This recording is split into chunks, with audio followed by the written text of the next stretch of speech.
Richard Skipper celebrates. Every show is a celebration. Richard Skipper celebrates the best in entertainment. Each show, Richard delivers the artists you love, showcasing what makes them unique. Never gossipy. The antidote to a sometimes hectic world. Now, here's your host, Richard Skipper.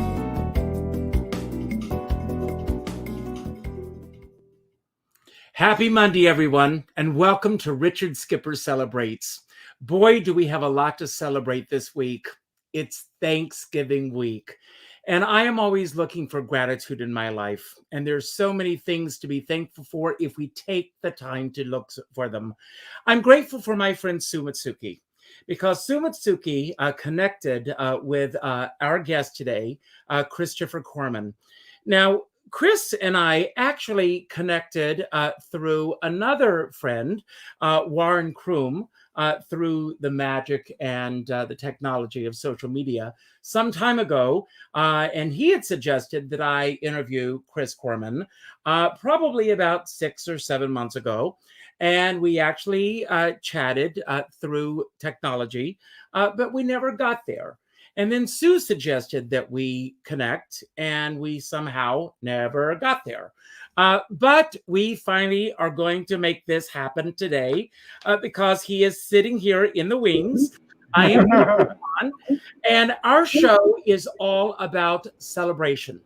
I believe that if we take the time to celebrate, we can find those celebrations. I'm a huge fan of his father, Harvey Korman. I'm a huge fan of his book, OMG, it's Harvey Korman's son, and that's him. But I am an equal fan of Christopher Korman because I have gotten to know him through the pages of this book, his honesty, his being able to reveal everything about him and his father, and about growing up not in the shadows of his father. This is not a mommy dearest book. This is a book celebrating his father and celebrating a man who did not put his children aside for the glories of Hollywood, but to take care of a family in addition to working in Hollywood. So there are so many things that we're going to talk about today, Chris. And I want to ask you, before we delve into your amazing story, what are you celebrating today besides the fact that it is Thanksgiving week? Well, I celebrate every day. I have the honor of having the greatest wife and son in the world, or my greatest blessings every day. But finally getting a chance to do your show is a blessing.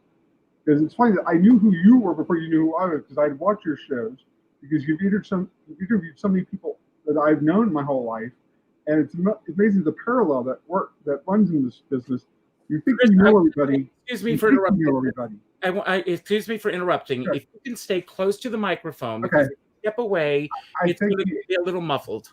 I think you think you know everybody, and then you meet one person, and then Susie introduces me to this person, and the networking apparatus just explodes, and you connect with people. And I don't think I would know you or a lot of people that I've connected with if it wasn't for who my father was, and because of the book. The whole point of the book was, and my wife's bigger picture was, it should have I didn't know that quality to the book. It should have that feeling that I knew Harvey on a peripheral, but I didn't know who he was as a man or as a father or as a husband or an advocate for my disability. So I wanted to be a measured celebration of who my father was. Because you can read Carol's book, you can read Tim's book and Vicky's book. That's fine. That's their interpretation of my father, not my interpretation of my father. So, it's one of the things that me and you connected so easily. And I just think just the people who are genuine with me, who are transparent with me, it's easy to reciprocate that back. So, I feel like I've known you for so long, even if we have never met, I've listened to your shows. So I get a flavor of who you are as a person. And you really do celebrate your guests, because a lot of talk show people don't. They make it about themselves. And they don't listen to their guests. So that's the other reason why I was so excited about doing your show. Well, thank you so much. I appreciate that. And I'm thrilled that you're here. I want to ask you, your book is not an autobiography or a biography in the sense that you write about your life in a linear fashion. There are anecdotes and chapters about different episodes in your life. Um, did you keep journals over the years, or how were you able to recollect these various episodes in your life? I did write down some, but my wife said, she said, if you do not purge yourself in a book, I will have to kill you myself. Because she said, in 19 years of marriage, I thought I had heard every story. And then you start talking, and you start talking about Burt Lancaster. I go, "Wait, I don't remember hearing that story. I mean, I've been married to you for 19 years. Where has this story been?" She said, "Write the story, write the book that people would want to know about your father." So I would write and I would write, but when you're writing, they say don't stop and edit yourself. Just let it flow. And I had to let it flow, and then I had to have my wife and the editor from Bear Manor basically clean up my mess because I would just let it go because I didn't want to stop a thought or a feeling or emotion that was coming out of me about talking about my dad. And if I had stopped, I would have lost that train of thought. So it took 2 years to write the book because I had to clean up a lot of stuff that I didn't want to be in there. I didn't want it to be a long book. I want it to be like, it's funny. The book is very much like little vignettes, Hmm. which is what my dad excelled in as a comedian. He loved doing vignettes, little short pieces of a moment of a person's life. Sketch. He was a great sketch comedian, although he hated that term, but he was a great sketch comedian. So I wanted Well, the book to have that sense of little pieces of him. That way, and I didn't want to get preachy. I didn't want to get on a soapbox about him. I didn't want to get on a soapbox about my LD. I wanted people to get to know him through the prism of who he was to me. now I have to be honest with you. I have never heard. I learned something from you, Chris. I Oh, learned about an LD. I've heard learning disabilities. I've never heard it referred to as an LD until your book. And you put it right out there from the very beginning. With all of my shows, I mean, you've seen many of my shows. I always like to go back to the 5-year-old self because to me, the 5-year-old self is that beginning of a person's life when they start school and they start to get molded by the people that they are surrounded by. Your story is very unique in the fact that you put it right out there from the very beginning that you had LD, a learning disability. right. I love the picture that you sent of you with your father. I love this picture so Oh, much. thank you. Uh, great picture.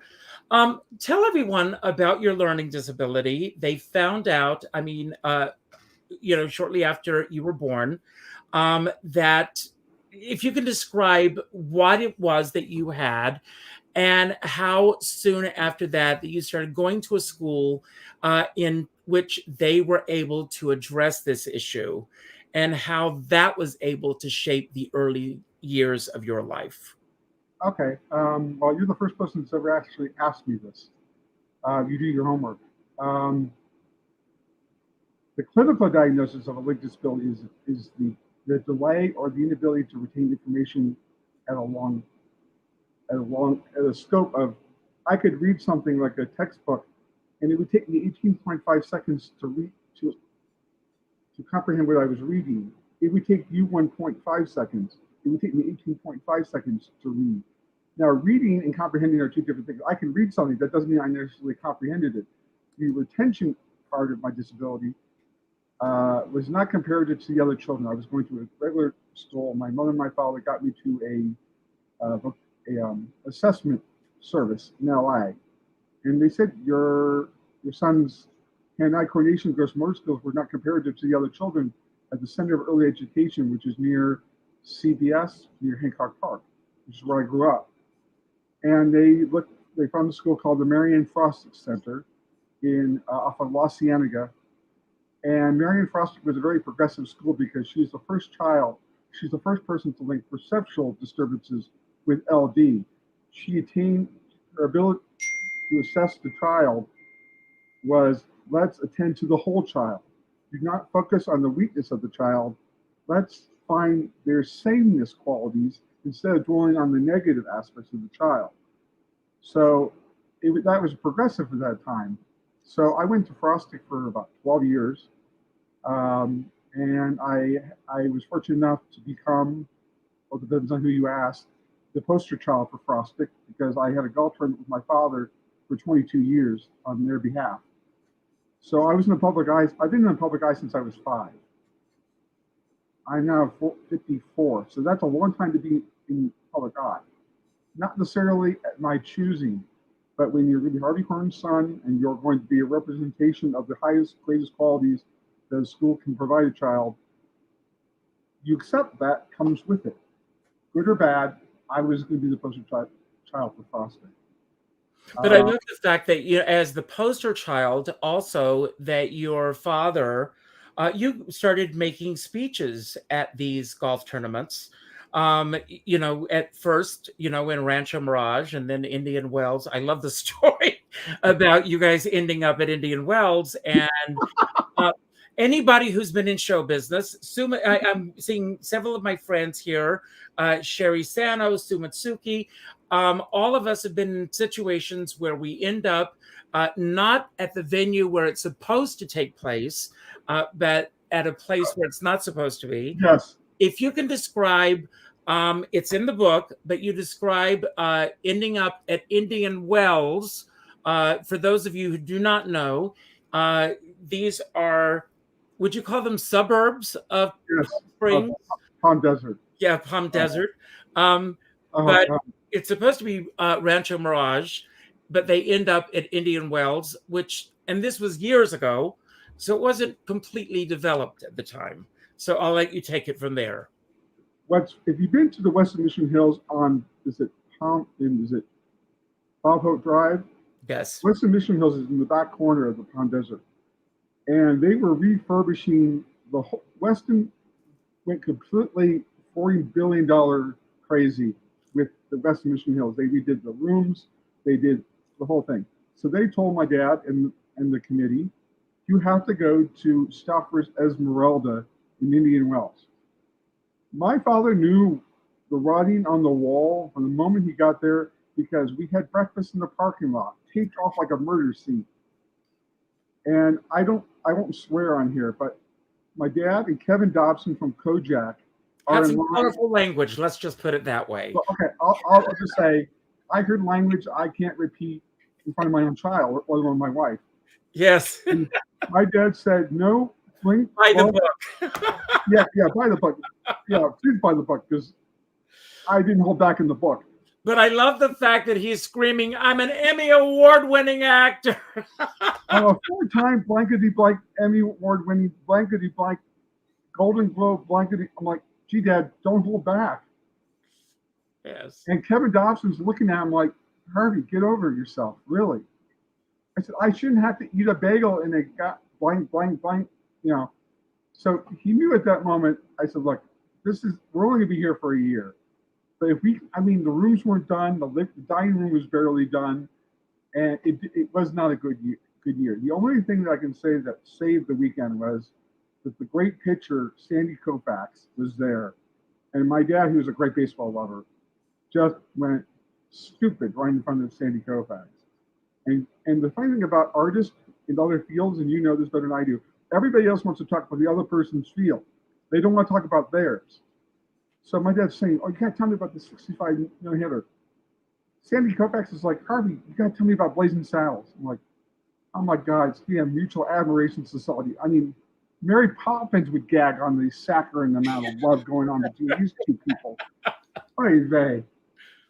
So, yeah, so I miss when we went back to Western Mission Hills, the first thing my father said to the owner, he said, if you refurbish your hotel again, I will have to personally kill you myself. I never, ever want to see Stouffer's Esmeralda ever blanking again. This Jew cannot take any more of that abuse. But the wonderful thing was that you, as a child growing up in this environment, you got up and you started making speeches. Yes. And this speech, and that gave you the ability to speak in front of an audience. And you know what I love about this, I mean, you say in the book that you had a learning disability, but you weren't treated any differently than any other kid. You were out there doing what you did, and God bless your father for having you in the spotlight with him. Well, thank you. My mom, the only bone of contention my mom would have had was is her perception was, is this going to change Chris's view of this is not normal for a child to have this kind of exposure to media? Is he going to get a swelled head? Is he not going to understand this is not a normal everyday life path that children go on, especially with the speech impairment and the LD? But my father's viewpoint, Richard, was if we tell him he can't be who he is, what message are we sending him? That it's not okay to be different. It's like I celebrate his sameness quality as much as I appreciate his differences. So we celebrate Chris on the whole. That tells him it's okay to be different. And I think that in itself, with having Steve Lawrence and Igor May and all these people in your house, and you allow your child to come downstairs and let them be who he is, and not make him feel shunned, you're saying it's okay to be different. And so that in itself was a maturation process that I really gravitated towards, because if my parents are not ashamed of me, why should I be ashamed of me? So I took that tack. Well, that's incredible, and God bless your parents for that. Let's talk a little bit about your parents. Your mom and dad were performers. They met doing a show together, and 5 years after they were wed, you were born.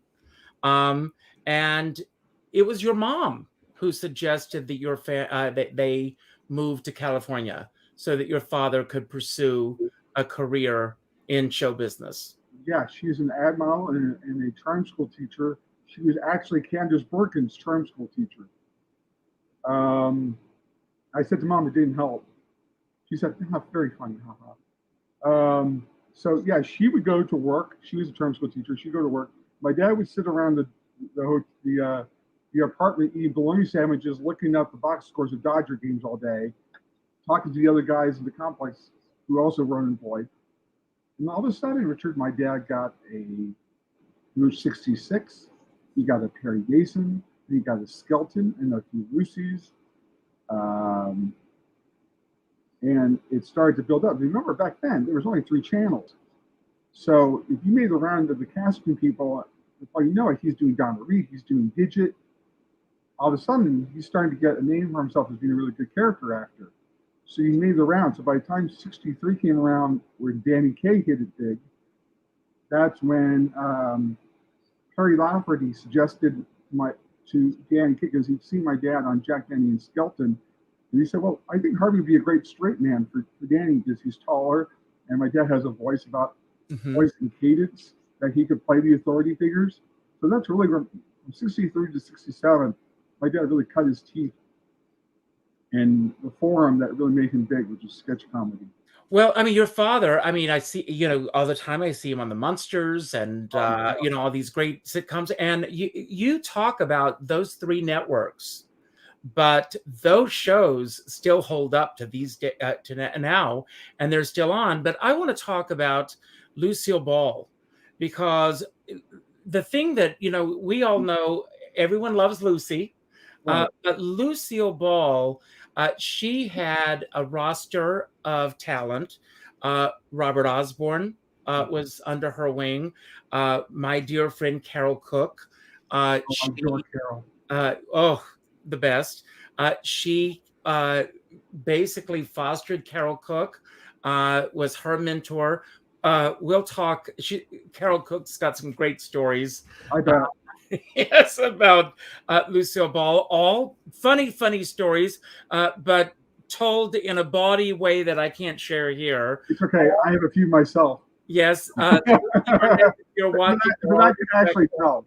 Yes. That's clean. But she respected these people, but then he's on a regular, on the Danny Kaye show. And, and then it comes along that the Carol Burnett show is going to happen. And Carol Burnett wanted a Harvey Korman type. Well, there's a subplot to that. Yes. First of all, Carol threw my father over the hood of an Edsel in the CBS parking lot in 67. It was the greatest mugging in the history of comedy. But here's what most people don't know. Lucy went to Carol because Lucy had already worked with my dad on Free Lucy and said, look, Carol, if you don't use Harvey, I'll use Harvey. Because she respected somebody's dedication to the craft of acting. But like Lucy, my dad never left a performance in this dressing room. If you're going to work with Lucy, you better raise the bar. You better reach her bar too. And if you met her that way, all the way to her bar, she loved you. Ken Berry was another one. Oh. And Mike Connors, and Frankie Avalon, three people who told me if it wasn't for Lucy, they don't know where their careers are at. And Ken Berry was a dear friend of mine, as was Mike Connors. And they both told me, if Lucy doesn't sign off on Star Trek or Mannix, God knows where their careers would have been. Mm. So we're in May Company in Los Angeles. Do you know where Trader Vic's is? Yes, absolutely. Okay. This is the Beverly Hilton Hotel. And there's a Bullock's there, or May Company. So we're walking through the China department in 74, 75. We hear my dad talking to somebody. My sister and I turn around, and there's Lucy in a mink stole with Pussycat sunglasses, holding a poodle. And my sister and I just dumbfounded. She's like, he's talking to Lucy. And they're hugging and kissing, blah, blah, blah. This is my son and my daughter. And Maria and I Maria's my sister. And we're just starstruck. And she said, did you ever get my baby spoon? What baby spoon? I said, I gave you a baby spoon to your mother when you were born. It says, to Chris, love Lucy. I cherish that very much. But for me to have connected with her on that level was incredible. And I'll talk to other people about Lucy. If you're loyal to her, she was loyal to you. Absolutely. And it's that simple. And people who grouse about her, they grouse about her because they didn't meet her level. So if she put you down or was hard on you, because your lack of commitment to your performance is a stain on her. And my dad always took that same tack. You're only as good as your next performance. And my dad had great respect for Lucy for that, as she did for him. So,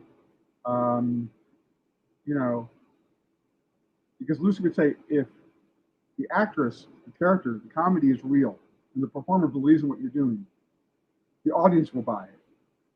If the audience doesn't buy it, it's because the actress is either mugging to the camera or they're indicating with their face, I'm not really buying into this.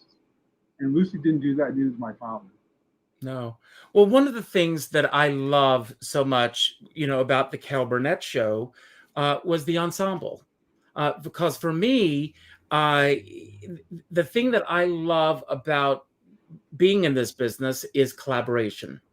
And Carol Burnett knew from the very beginning how to pick the right people.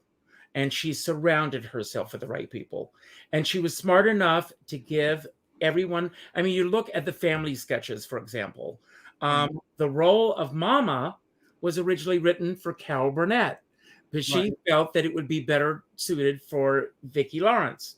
But, she, from the very beginning, she knew how to pick the right people, and she saw in Harvey Korman exactly what she wanted for that show.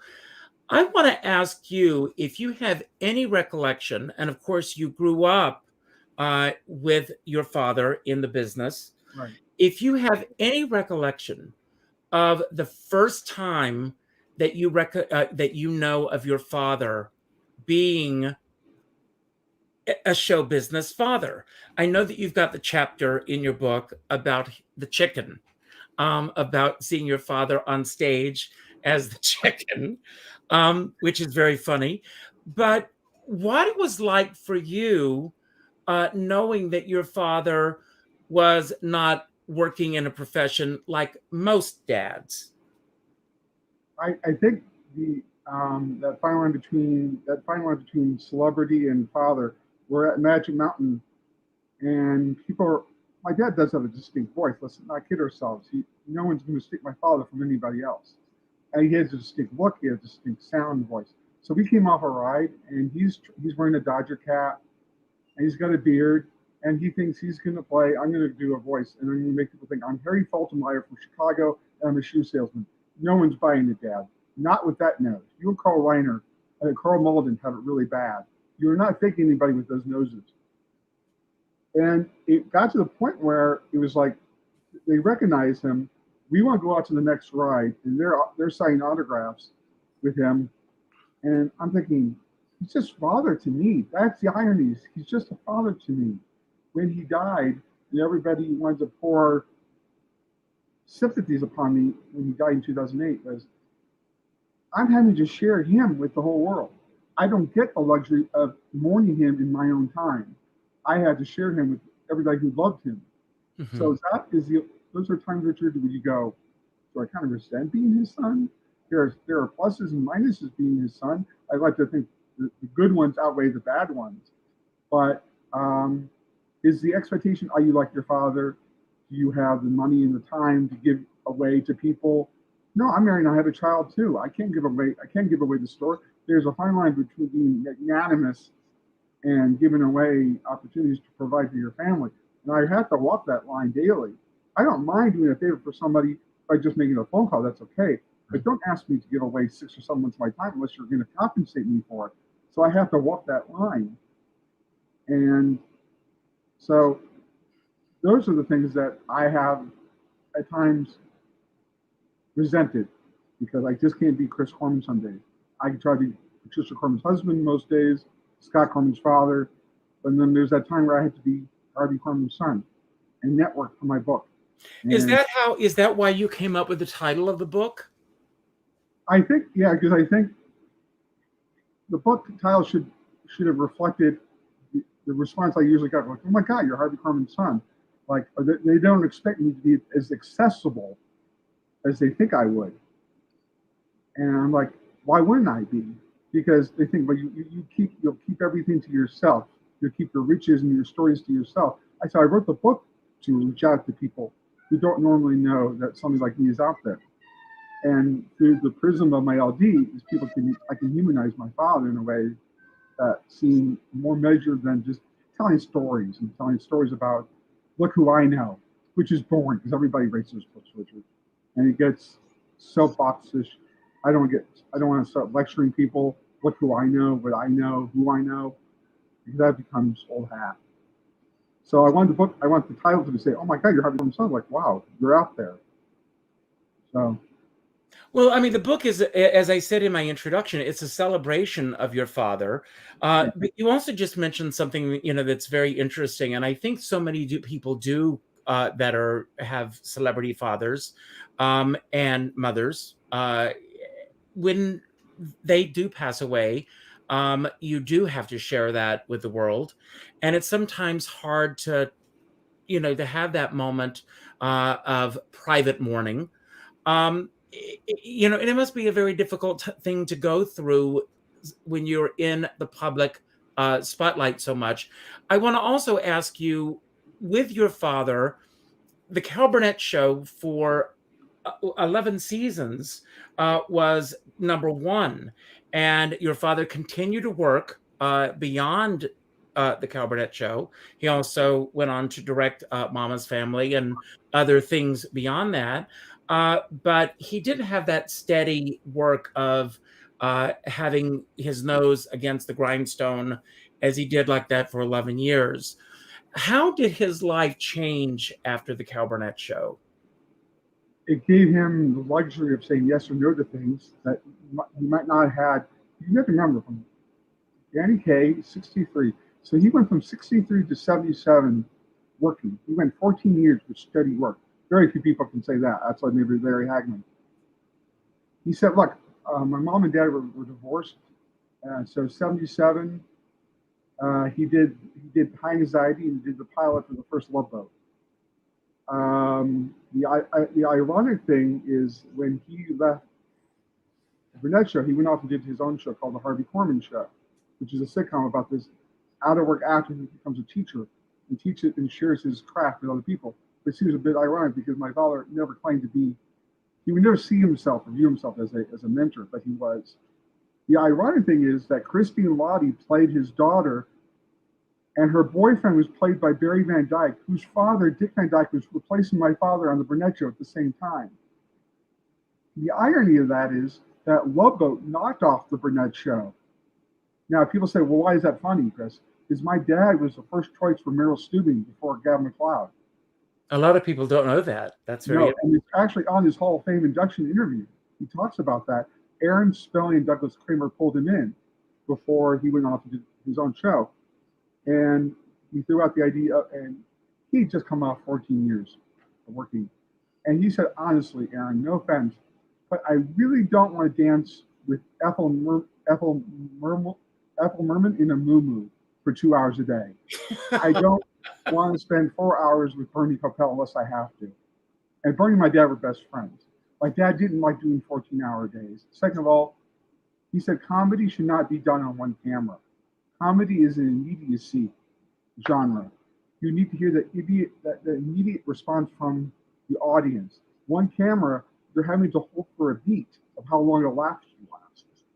Plus, like I said, he really didn't want to come off the Burnett show and go back into another job. He traveled with my sister and I. We went to San Francisco. We go to Hawaii. It was time for him to be a father. So then he did, again, in that year, in 77, he did High Anxiety and he did the Love Boat movie. So he did work.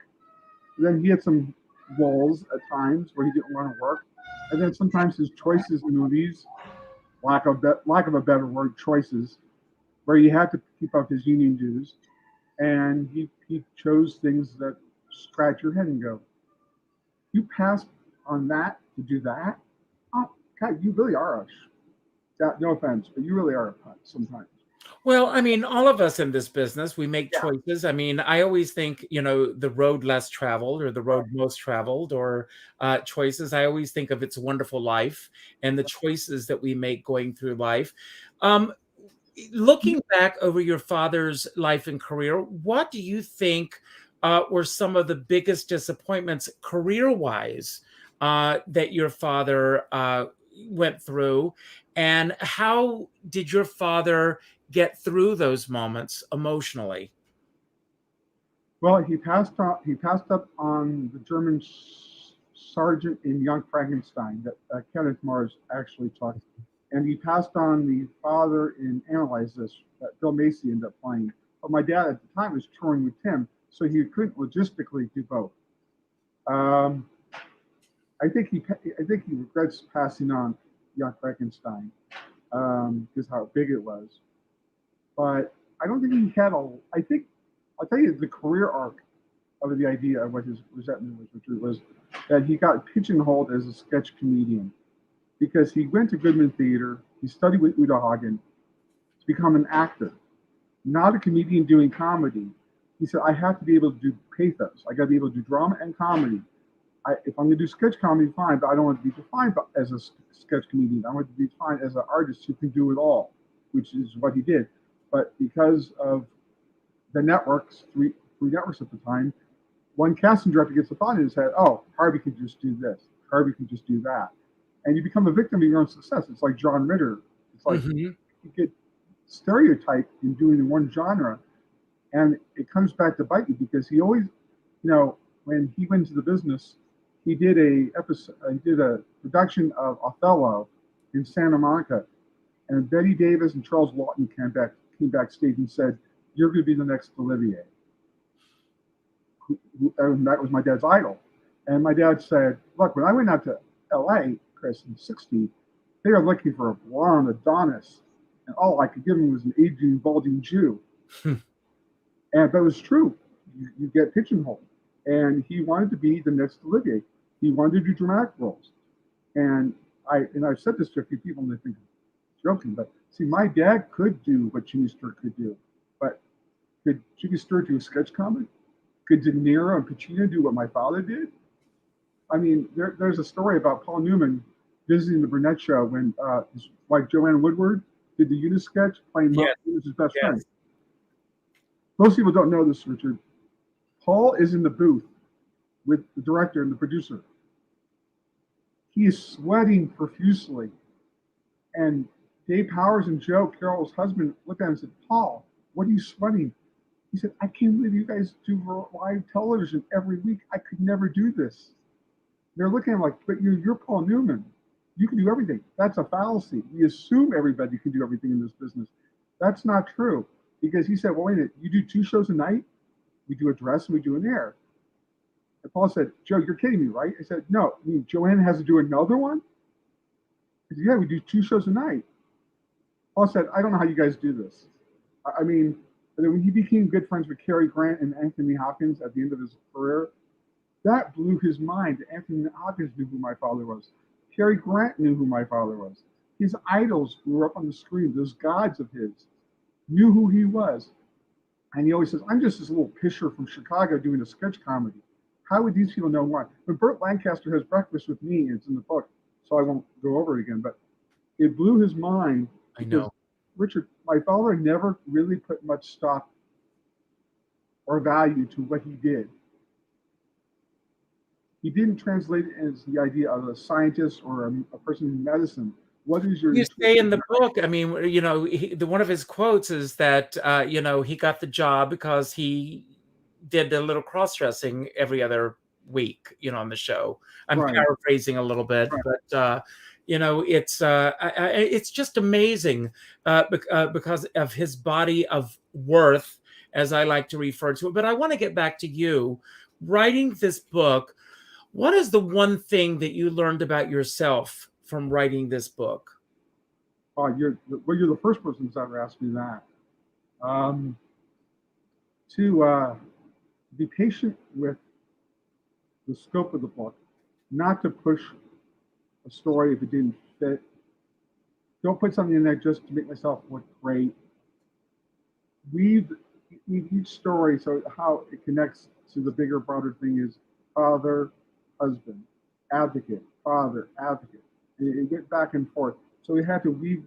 So I appreciate the fact that I had the patience to realize that this wasn't about me pushing my agenda.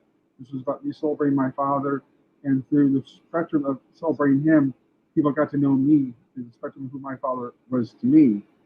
And I think that I hope the book, and I was hoping the book after before the pandemic hit, was to go out and spin it into speaking engagements and create a scholarship with his name on it. And so others could explore their artistic aspirations to their greatest potential, but don't become a fame seeker. My father wasn't a fame seeker. He wanted to have a career that said, I did really good work, I affected people, I worked for a long time, I was nurtured by a lot of great people like Lucy, and then I could turn around and give it back and help other people. That's what I try to do with his name, is to help use my name, his name, our name, to help other people and do it with pride and honor. Not to say, hey, look who I am. I tell most people, hey, if I can help you out, and if I can use my name, if I can use my media connections to help you out. We've talked about this. The best way to help others go forward is to give back. That's the only way I know how to give to his name. And and someone said to me, it's like, how have you remained humble and not get a big head? I think the LD was a safeguard from that. But I said to people, well, it's hard to have an ego when your father spends a formative part of your life dressed like a Jewish yenta or a chicken. It's hard to get a swell head. I have to ask you this. Okay. Do you have a favorite memory of being on the set watching your father work? Oh, anything with Steve Lawrence or Betty White. There are moments where I was not on the set, but there's some moments. The King and Queen, where Sammy Davis Jr. plays a hitman for a loan shark. Yes. And my dad ducks down and says, "Sticks and stones will break my bones." Now, Sammy didn't know where my dad was going to go with that, and they both started breaking up. Now, I could go on a tangent about breaking up, and I won't because I'm not going to get on a soapbox. But unplanned moments like that are just rich for me because my dad didn't plan on doing those things. But I have to say, if you want to put on my resume, well, his resume for me is Burnett Show, Blazing Saddles, and The Great Gazoo, which he voiced. Oh, yes. So, but the moments with Joel Grey, with him and Joel Grey playing dogs in the pet store, two grown men acting like dogs, just leave your ego at the door. And that's the key to Carol Burnett's show is you came to play. You left your ego at the door. Whether you're Burnett Peters or Igor Gourmet, whoever, you came to play. Mm-hmm. But what Carol was smart was Carol had the most intelligent thing that Carol did, and you touched upon, is that she was smart enough to surround herself with better tennis players. She was around Gary Moore. So she was a second banana. My dad was a second banana on Danny Kaye. So they had that in common. So Carol knew when to pull back and say, like, let me be the second banana to Vicky or Carol, to Vicky or Tim, or Sir Harvey. My dad had come off Danny Kaye. So here are two second bananas working together. And Carol gave everybody a chance. She gave away the store. It could have just been, hey, I take the best material. But she needed her own. She was basically, my dad was her Carl Reiner to her Sid Caesar. Because Vicky and Lyle had not really made it big. But yeah, they were not really that big. So my father, was the glue for that show. I mean, Bob Mackey, oh my God, we can talk about Bob Mackey till I'm blue in the face. And Peter Matz, the great orchestra leader, the great writers, and one of the two great writers from the Burnett Show was Barry Levinson and Rudy DeLuca, who broke off and went off and worked for Mel. No. So I have memories about being on the high anxiety set. But I can honestly say this, sounds corny, but even if my father had not been my father, he still would have been my favorite performer. Yeah. Not many people can say that about their own father, but I once told him, and he thought I was nuts for doing it anyway. He said, I talked to my son about comedy and how long to hold for a laugh. And that's something it's ephemeral. You can't teach timing. Either you have it or you don't. And I said, Dad, how is it most of your laughs always last 6.5 seconds long? He said, how would you know that? I said, I time all your laughs on television. I said, you don't have anything better to do with your time, like your homework? I said, Dad, I've been studying you for my whole life, how good you are. He never wanted to hear that. He didn't have a hard time taking compliments from me. Wow. So when he got on the tour with Tim and he went into the Hall of Fame, that's when he knew, when he got into the Hall of Fame, did he realize he had made it. And he made it to a level that he never thought he would have. But when people who he idolized say, you meant a world to me. But when my wife's father, who served 2 tours of Vietnam, said, Harvey, you're a hero to me. My dad said, no, Thomas, you served in Vietnam. You saved lives. That's a hero to me.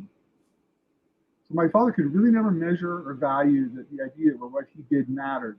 And yet I'm on Facebook and I have actors telling me, your father changed the world for me. And I'm glad to hear that because my father never would put the label of mentor on him. He was a quiet mentor, maybe. But I think everything he did. Imagine if your father, I mean, as a teacher or, I mean, as a mentor, I mean, because his comic timing was absolutely brilliant. I want to ask you your favorite memory of your father that is not show business related. Okay.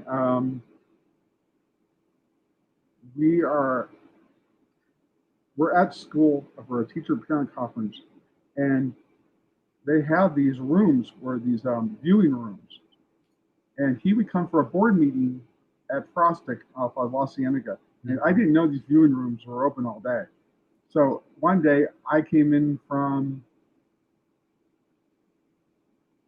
PE, and he observed me, and he said, you know, it's time to settle down. It's time to settle down. And the fact that he could be a parent at that moment, he wasn't Mr. Yuck Yuck. He was being a parent and said, look, I got a parent-child conference with your teacher in 20 minutes. And the teacher heard me talking to my father, and she said to him, he's not Harvey Korman. They said, no, he's my father today. He's a a performer on camera, but he's a father today. My dad made sure everybody at Frostig understood, I'm not Mr. Yakyakaha guy here. I'm here as an advocate for my father, for my son. I'm here to be serious. I'm here to make sure he gets his tools so he could succeed. And he walked away, and the teacher said, my God, he really is a father first. I said, yes, he is, because who he is a father meant more to him than how he is viewed as a performer. Because he was the national spokesperson for the LDA in the 80s, before it became the LDA. It was a national association for teachers with special ed. And I had spoken at the 2017 conference. And I talked about a life credo he had bestowed upon me that I share with other people is because we are our own business card. We are our own marketing firm. If you're going to separate yourself and create a niche for yourself as a speaker or an LD advocate, he said, Chris, don't give the world what they want. Give them what they can't live without. Wow, that's amazing. Now, you're a father yourself now. I am. When do you find yourself as a father going, uh-oh, Harvey's, is talking through me? There are those moments where you find that you're doing the same thing that your father did with you. I find myself when Scott is a aficionado, a lover of comedy. We talked about it, and he's removed enough that he can step back and hear when I'm talking about Robin Williams with different forms of comedy. And how old is he now? 19. Okay. And we'll talk about rhythm and comedy and timing, and he'll say, Chris, I know more about comedy because of the way you articulate, the way you're analytical about your father, in a way, but it's not patronizing. You share the gift of who he is without sounding like I'm coming off as a soapbox. Because I said, and my son has incredible timing, and he has a great ear for dialects already. And he's walking in right now with my wife, Patricia. Okay. Well, you know me, I talk a lot. So I'm actually talking about you, Scott. I didn't agree to be recorded. What did he say? He said, I do not agree to be recorded. Good for him. He's humble that way. Okay, good for him. And so we'll talk about that stuff, and I will find myself talking and sharing the wisdom of what my dad shared with other people. And I'm like, oh my God, I sound like my father when I say that. And because I studied so much of who he was as a person and as a performer. But, like my father, I don't push it. If Scott asks me, I'll share it, but I don't push the agenda. But, yeah. And, again, and I can't stress enough. I mean, the book, again, everyone, is OMG. It's Harvey Korman's son. But I'm sure there are so many stories that came up. I'm sure that there could be 2 or 3 I have some stories that I need to put in. But when did you know that it was, I always ask this question, when did you know that it was time to let go and let it get published? Well, I had gone back and forth with the publisher, Ben Olmert, at Bear Manor Press. I said, pandemic or no pandemic, when is a good time to release it? Can you release it during Christmas present? Make it a great Christmas present for wives to give their husbands. Should we market it in June? Should we market it now? So it came out in September 2020. I said, well, all right, September, maybe we should hold it till December. I said, well, the pandemic's not going to go away. If we keep on holding out, we're going to find every excuse not to release it. That didn't make sense. So I said, all right, well, September, okay, 20, all right, well, right before Christmas, maybe people get the idea in their head, this could be a good Christmas present. So let's market it with that idea in mind. So Ben and I went back and forth, and my wife, who wrote a lot of what I wrote in the book, because my thoughts were all over the place, and her and Alan Durant, who's the editor for Bear Manor, really helped me fine line how I wanted to weave it and how we should put it out. And accuracy mattered to me. I was not going to put anything in there just to put in there, just to push an agenda or push a thought that didn't make sense. That didn't represent who my father was. And that mattered. And so we went back and forth on editing quite a bit. And I trusted Ben to know this was a good time to do it. I just want to clean everything up before we do release it. And I figured, well, all right, September, and I can maybe get the ball rolling with speaking opportunities, and then COVID hit. So Well, it is what it is. congratulations. It's a Thank great you. Before we end the show today, you've seen my show. I end my show with my homage to James Lipton. James, look down on me. Oh, I love the Actor Studio. He ended his show with his list of questions. Okay. I put together some random questions today just Okay. for the fun of it. And my first question to you is, what do you think is the best thing about your father's profession? Oh, wow. He got to share his humanity through the gift of laughter. He shared his humanity, his ability to connect with people that he might not have normally done had he done another vocation. Wow, that's a great answer. Really great answer. And we didn't practice this, everyone. No, I had to think about that because no one ever asked me that question. No, that is really incredible. Oh. What was the job that you've had that you've enjoyed the least? Oh, only from the standpoint of I worked at SeaWorld, and the worst part of it was that it was 3 or 4 days before my dad had died, and I'm standing there, and Richard Kind, the actor, walked through and started talking. Today is Richard Kind's birthday. Really? And he's good friends with George Clooney, and my dad did ER with George. So Richard walked through. Now, I know who he is because his hat wasn't on and he didn't have glasses on. And the worst part was that I said, "Hi, Richard. I'm sorry. I'm Chris Korman, Harvey's son." And he just, "Oh my God." He's like, "You weren't expecting to see Chris Korman at SeaWorld." I said, "No, you probably weren't." And I wasn't expecting to see Richard Kindness. And I wanted to start talking to him, and the whole stuff is like, "You got 25 people waiting to get through. Stop talking to Richard Kind." So at that moment, I couldn't be who I wanted to be. So Mr. Social, so any job that stifles my social outlet, not a good job for me. Oh, okay. Wow. Right now we're at a time in this world where the word inclusion is very much on everyone's mind. And I want to ask you, what does inclusion mean to you? The selfless dedication to an art form that you love doing with other people that you adore. Wow. Good for you. I actually had to think about that because, again, Richard, no one's asked me these questions before. So I'd like to think I watched enough of your shows that I was ready for it. What is the most cowardly thing that you have ever done? Cowardly thing? Wow. I like to think I haven't been that much of a coward, but I'm sure I have at times.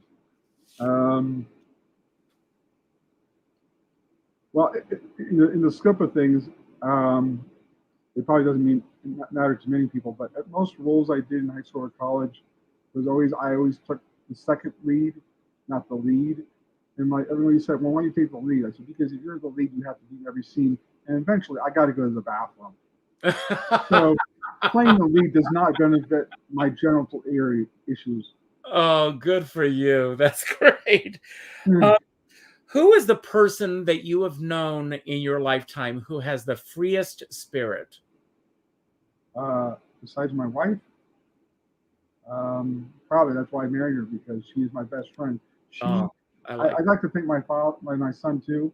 I'd like to think my mother and my father taught me what unconditional love was, and my wife and my son have come to find what it can do for somebody who's struggled with self-value.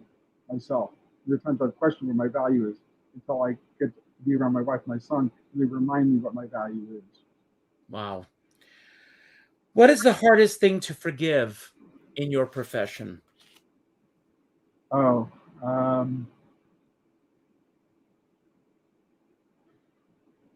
was talking earlier about how I expect when people come to the table with me is to give them the best, and realize that, if I give my name to somebody to help them, I would expect them to reach the level of commitment and say, "Look, if I get you an agent, you follow through and call that agent, And sometimes I have gone to the point where my wife will tell you this. I've gone off on a tangent or a sense of bitterness with somebody, and I realize, you know what? That's why they are not where they are, is because they don't have that commitment. And I have to realize not everybody has that commitment. That's true. And I can't, if I set the bar too high, people can't meet it, then that's on me. It's not on them. So Wow. forgive and forget, and I have to move on. And I have to measure and weigh. If I'm going to put my time into somebody, they're going to meet me halfway. And if they don't, then I didn't read them the right way. That's on me then. Amen. I agree with you. What has been the biggest accomplishment of your life? Wow. Well, up to the point of 35, my whole life was just, and it's funny, I've talked about my wife about this, my son, is the majority of my life is just getting through the day without letting my LD sabotage whatever positive things about me that I like about me, that I somehow let the negative parts of my LD get in my way. And what was the question again? What has been the biggest accomplishment of your life? Oh, I think allowing myself to be open to getting hurt again. I've been hurt in relationships, not a lot, but open myself to the idea that there is an idea of unconditional love. And as I said before, I didn't know really, I knew the unconditional love of my mother, my father, and friends. But when you marry somebody who loves you unconditionally and sees you the full scope of who you are, good and bad or indifferent, and still loves you at the end of the day, I didn't think that was possible, because the LD and the speech impediment and all those things were going to be that detriment. There was always going to be that roadblock for me. Or people are going to see me beyond those things that I cannot control, is to love me for the things that you can love about me that are good. And I found myself dwelling on the negative parts. And what saved me is some days just, it's important just not be Harvey Korman's son, just be the best Chris Korman I can be. I use the Harvey Korman identity as a justification to not let myself out there and try to be liked or loved for who I am. Well, you succeed there big time. What's the best single piece of advice that you ever received from your father? Well, he gave me two. He said, because the only time in life you ever fail in life, in my eyes, is when you don't try. And two is the life motto that I said before, as far as selling yourself as a commodity or a brand, is don't give the world what they want, give them what they can't live without. Wow. In other words, give them that niche, give them that hook that says they need that brand, they need that perspective that they don't get from everybody else, that you can provide for them. And don't ever apologize for being different. Wow. Be who you are. I love that. Absolutely. I said, Dad, coming from a cross-dresser, that's pretty gutsy. And this is my last question for you. When did you have the strongest self-confidence ever? Wow.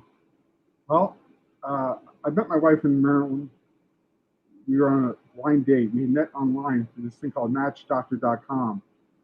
And I'd had my bad relationship. She had hers.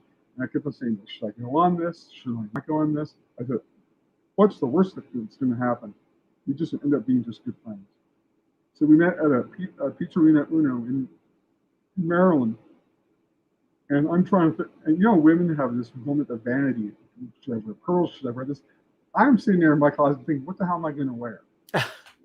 So I wear black slacks, a black satin jacket, a blue shirt with, Wayne Newton style shirt with cufflinks and black book. I look like a Jewish Beverly Hills therapist. And my wife's and Trisha's going to think, why is he dressed like that? Is he in therapy or is he to give therapy? And she walked up to me wearing almost all black. So I said, we had a Johnny Cash moment, but she's wearing all black and I'm wearing all black except blue. And I thought, okay, I'm going to try it. I'm going to see what happens. And back to the idea of leaving yourself open to the opportunities for new experiences, not cutting off opportunities because you might get hurt. You don't know what's possible if you cut yourself off from new opportunities to grow as a person. That's true. Well, I'm so glad that you said yes to doing this show today. I always do. Yes. don't go anywhere for a moment. I just want to thank everybody for being here. It is Thanksgiving week. I'm thankful for all of you who took the time to be here today. I'm thankful to all of you who have said yes to being at any of my shows over the last year and a half. I'm thankful to all of the guests, including Chris today, who have been here. I'm thankful to Sue Mitsuki once again, and to Warren Kroom. Both. Thank you, Warren. Yes, who have reached out saying, you've got to have Chris on the show. They were both right. So I'm thrilled. I'm thankful that Chris took the time to write this book. If those of you who are here for the first time, I hope it won't be your last time here. On my Richard Skipper Celebrates page, I have a button and it says, join the celebration. I don't like the word subscribe. My friend Charlotte Lieboff, who was here, she knows how we went back and forth. I drove her crazy. I said, I want a different word besides subscribe. And we went back and forth. So just click on that button that says join the celebration and keep up with everything that I'm doing. Check out the others that I've already celebrated and the others that are coming along. Tomorrow afternoon, I have this incredible book coming up called Confidence, something that Chris has, Confidence. Patricia Stark is going to be on the show. I saw her profile on LinkedIn. Yes. Well, I think I reached out to her. But yes. I just want to tell you what, it is an honor to do your show. And beyond doing the show, how much affection I have for you, Richard, as a person and as an artist. Well, that means so much to me. Well, she is going to be here tomorrow, and I'm excited about her doing the show. And tonight, as soon as I click off, I am jumping in the car. I'm heading into Manhattan, and I am joining my friend Rosa Puzo, and we are seeing Frida Payne tonight. So I'm excited about that. That's something to be thankful for. So thank you all for being here. Please leave a comment on YouTube. Please share this with your friends. Please, I always end my shows by telling everyone to go out and do something nice for somebody else without expecting anything in return. This is what I would like you all to do. I would like you to go to Amazon.com and I would like you to order 2 copies of this book. It was on back order, but now you can get it. I want you to order 2 copies of this book. I want you to keep 1 copy for yourself.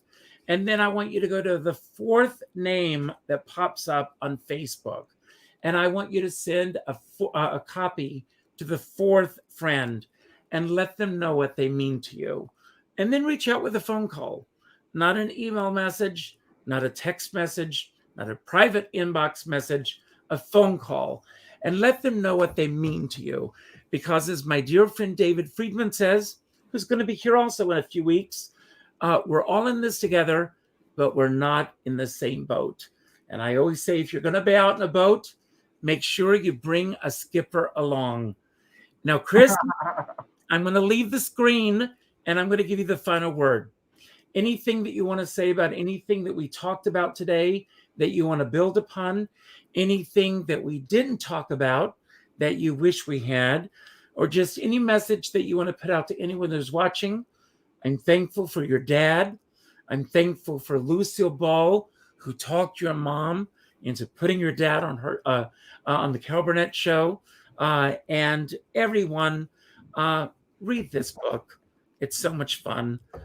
Chris, don't worry about how to end the show. As soon as you say goodbye, I'll take you out. I knew something was about to do the ear thing. I just want to thank everybody for tuning in today. I really appreciate it. And doing Richard's show is like talking to a friend you're not seen in many years. And it's an honor to have been on his show. And thank you, Warren Kroom and Susie, for connecting me and Richard. Thank you so much. That is the great blessing of my day, knowing Richard.